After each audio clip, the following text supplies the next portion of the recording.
هذا الإنسان اللي ما عنده تعلق بالله ما يحب الله، ما يعرف. بس كل ما يعرف أكثر كل ما شنو يتعلق أكثر. فرق بين واحد مثلا يصلي بس الواجبات وشون يصليها من وراء خشمه، بين واحد لا قبل صلاة الظهر يتان الصلاة في 10 دقائق، ورا صلاة المغرب يقرأ زيارة عاشوراء، صلاة الصبح يقعد لها قبل 20 دقيقة. الناس نايمة، هذا ما دام صليته تحت السماء. قل له ربي على خربطتي أحبك، على ذنوبي أحبك.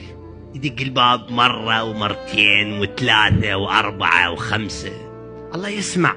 الله إذا شاف العبد يلح ويدق الباب ويسولف ويتملق ويمدح رب العالمين، شو يسوي؟ يجذبه إليه. كل ما تزداد المعرفة والتقرب